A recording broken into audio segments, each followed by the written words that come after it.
Friends பாருங்க, நம்ம ribbon பகோடாவை உடச்சி வச்சாச்சு. எவ்வளோ கிறிஸ்பியாக வந்திருக்குன்னு பார்ப்போம். இப்போ பாருங்க, நான் ஒன்று எடுத்து காமிக்கிறேன் உங்ககிட்ட. எந்த அளவுக்கு கிறிஸ்பாக இருக்குது பாருங்க.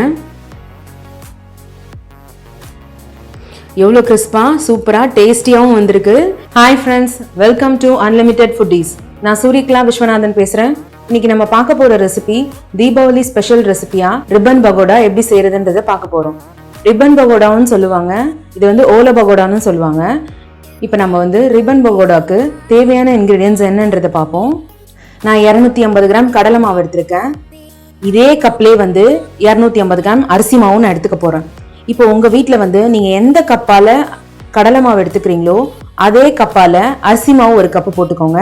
நான் இப்போ வந்து 250 கிராம் கடலை மாவு போட்டுக்கிறேன்.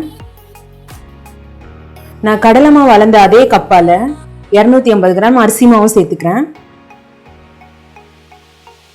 நான் இது கூட வெள்ளை எள்ளு வந்து 1/2 டீஸ்பூன் போடுறேன். இது கூட நான் வந்து வெள்ளை எள்ளு சேர்த்துருக்கிறேன். வெள்ளை எள்ளு இல்லைனாலும் நீங்கள் கருப்பு எள்ளு சேர்த்துக்கலாம். நான் இது கூட 1/2 டீஸ்பூன் வந்து கார மிளகாய் தூள் சேர்த்துருக்கேன். உங்களுக்கு காரம் அதிகமாக வேணும்னா நீங்கள் அதிகமாக சேர்த்துக்கலாம். நான் இது கூட 1/4 டீஸ்பூனுக்கு கம்மியாகவே பெருங்காயத்தூள் சேர்த்துக்கிறேன்.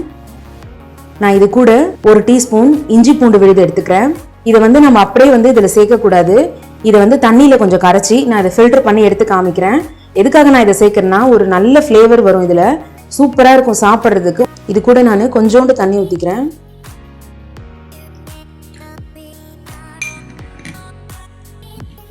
நம்ம புழியக்குள்ள இந்த இஞ்சி பூண்டு விழுது வந்து அந்த நாரெல்லாம் போய் வந்து அந்த அச்சில் போய் அடைச்சிக்கும். அதனால வந்து நான் இதை வடிகட்டி எடுத்துக்கிறேன். இப்போ நான் ஒரு ஃபில்டர் வச்சு வடிகட்டிக்கிறேன். பாருங்க, இது மேலே வந்து அது மேலே இருந்த திப்பிலாம் வந்துருச்சு. இதனோட வாசனை மட்டும் கீழே இறங்கிடும். இது கூட தேவையான அளவு உப்பு சேர்த்துக்கலாம்.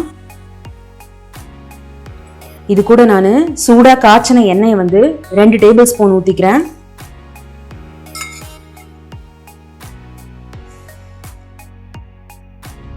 இப்போ இது எல்லாத்தையும் நம்ம மிக்ஸ் பண்ணிக்கலாம். சில பேர் வந்து வெண்ணெய் சேர்ப்பாங்க. நான் வெண்ணெய் சேர்க்காத சூடாக காய்ச்சின எண்ணெய் சேர்த்துருக்கேன். எதனாலனா வந்து நல்லா கிறிஸ்பாக வர்றதுக்காக, நல்லா மொறுமொறுன்னு இருக்கும் நம்ம இந்த எண்ணெய் ஊற்றுறதுனால. வெண்ணெய் நம்ம வந்து அதிகமாக சேர்த்துட்டோம்னா நம்ம புழியிறப்ப சாஃப்டாகி உடஞ்சிக்கும். அதனால நான் வந்து சூடாக காய்ச்சின எண்ணெய் சேர்த்துருக்கேன். நம்ம போட்ட எல்லா பொருளும் மாவில் நல்லா படற மாதிரி நல்லா மிக்ஸ் பண்ணி விடுங்க. கையால் எடுத்து இது மாதிரி பண்ணி விட்டிங்கனாலே எல்லாமே ஈவனாக ஸ்ப்ரெட் ஆகிடும். அதுக்கப்புறமா நம்ம கொஞ்சம் கொஞ்சமாக தண்ணி ஊற்றி பிசைஞ்சிக்கலாம். மாவை நல்லா வந்து நம்ம கலந்துட்டோம். இப்போ நம்ம கொஞ்சம் கொஞ்சமாக தண்ணி ஊற்றி பிசைஞ்சு நம்ம சப்பாத்தி மாவு பதத்துக்கு பிசைஞ்சு எடுத்துக்கலாம். இப்போ பார்த்தீங்கன்னா நான் மாவு வந்து கொஞ்சம் பிசைஞ்சிருக்கேன். டைட்டாக இருக்குது பாருங்கள். இந்த மாதிரி டைட்டாக இருந்ததுன்னா நம்ம போட்டோன்னா வந்து மாவு வந்து பிழியக்குள்ளே வராது. அதே மாதிரி அந்தளவுக்கு கிறிஸ்பாகவும் இருக்காது. மாவு கொஞ்சம் இலகுன மாதிரி இருந்தால் தான் நல்லா ஸ்மூத்தாக நம்ம புழியக்குள்ளே வரும். உள்ள வந்து நல்லா நம்ம எண்ணெயில் போட்ட உடனே நல்லா ஃப்ரையாக இருக்கும், நல்லா கிறிஸ்பாகவும் இருக்கும் சாப்பிட்றதுக்கு. அதனால் இது கூட நம்ம இன்னும் கொஞ்சம் தண்ணி விட்டு பிசைஞ்சிக்கலாம். இப்போ நம்ம மாவு பிசைஞ்சாச்சு. மாவு வந்து கடலை மாவு வந்து கொஞ்சம் பிசுபிசுப்பு தன்மையோட தான் இருக்கும். என்ன பிசுபிசுன்னு இருக்குன்னு நினைக்காதீங்க நீங்கள். அதை நம்ம பிசைஞ்சு விட்டுட்டு கையில் கொஞ்சம் எண்ணெயை கிரீஸ் பண்ணிக்கோங்க. நம்ம போடக்குள்ளே சரியாக வந்துடும்.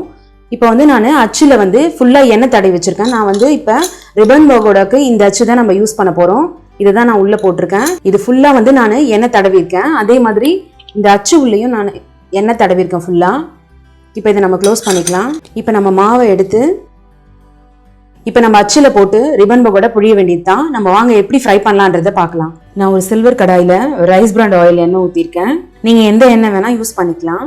எண்ணெய் வந்து கொஞ்சம் சூடானோடனே நம்ம ரிப்பன் பகோடா புழிய ஆரம்பிச்சிடலாம். இப்போ எண்ணெய் வந்து நல்லா சூடாயிடுச்சு. இப்போ நம்ம வந்து புழிய ஆரம்பிச்சிடலாம்.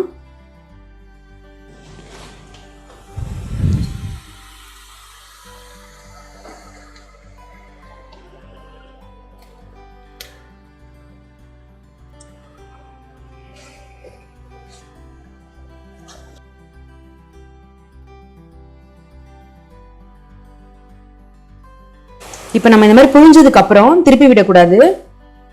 கொஞ்ச நேரம் கழிச்சு தான் நம்ம திருப்பி விடணும். இதை வந்து நம்ம ஹை ஃப்ளேமில் வச்சும் நம்ம வந்து புழிஞ்சு விடக்கூடாது. ஃபுல்லாக வந்து ப்ரௌன் ஆகிடும். அந்த மாதிரி பண்ணாத, நம்ம மீடியம் டு லோ ஃப்ளேம்லேயே வச்சு தான் இதை செய்யணும். நம்ம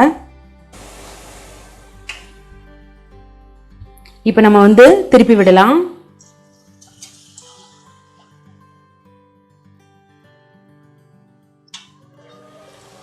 இதை நம்ம அப்படியே எடுத்துட்டு கூட ஆறின பிறகு உடச்சி விட்டுக்கலாம். இல்லைனா நம்ம இப்போ கூட நம்ம வந்து கொஞ்சம் முருகலான பிறகு அப்படியே உடச்சி விட்டுக்கலாம் வானல்லே. அது உங்களோட விருப்பம், நீங்கள் எப்படி செய்கிறீங்களோ அது மாதிரி செஞ்சுக்கலாம்.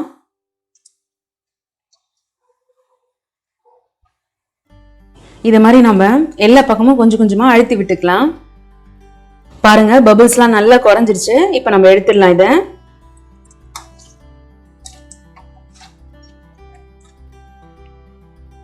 பாருங்க ஃப்ரெண்ட்ஸ், எவ்வளவு சூப்பரா வந்திருக்கு ரிப்பன் பகோடா. இதே மாதிரி நம்ம மீதி இருக்க எல்லா மாவையும் ஃப்ரை பண்ணி எடுத்துக்கலாம். ஃப்ரெண்ட்ஸ், இப்போ ரிப்பன் பகோடா ரெடி ஆயிடுச்சு. இப்போ பாருங்க சூப்பரா வந்திருக்கு. இப்போ நான் ரிப்பன் பகோடா வந்து எடுத்து அப்படியே வச்சிருக்கிறேன். இப்போ பாருங்க, நான் எல்லாத்தையும் உடச்சி வச்சுட்டு காமிக்கிறேன் உங்களுக்கு. ஃப்ரெண்ட்ஸ் பாருங்க, நம்ம ரிப்பன் பகோடாவை உடச்சி வச்சாச்சு. எவ்வளோ கிறிஸ்பியா வந்திருக்குன்னு பார்ப்போம். இப்போ பாருங்க, நான் ஒன்று எடுத்து காமிக்கிறேன் உங்ககிட்ட. எந்த அளவுக்கு கிறிஸ்பா இருக்கு பாருங்க. எவ்வளோ கிறிஸ்பா சூப்பரா டேஸ்டியாகவும் வந்திருக்கு. ஃப்ரெண்ட்ஸ், இதே மாதிரி உங்க வீட்டில் ட்ரை பண்ணி பாருங்க. ட்ரை பண்ணி பார்த்துட்டு எப்படி வந்ததுன்னு சொல்லிட்டு கமெண்ட் பண்ணுங்க. இந்த வீடியோ பிடிச்சா லைக் பண்ணுங்க. மறக்காம அன்லிமிட்டெட் ஃபுட்டீஸ்க்கு சப்ஸ்கிரைப் பண்ணுங்க. இந்த வீடியோவை புதுசா பார்க்குறவங்களா இருந்தீங்கன்னா அன்லிமிட்டெட் ஃபுட்டீஸை சப்ஸ்கிரைப் பண்ணிட்டு பக்கத்தில் இருக்க பெல் ஐக்கானை கிளிக் பண்ணிட்டு ஆல்னு செலக்ட் பண்ணுங்க. நாங்கள் போடுற தீபாவளி ரெசிபி எல்லாத்தையுமே தொடர்ந்து பாருங்க. Thank you friends.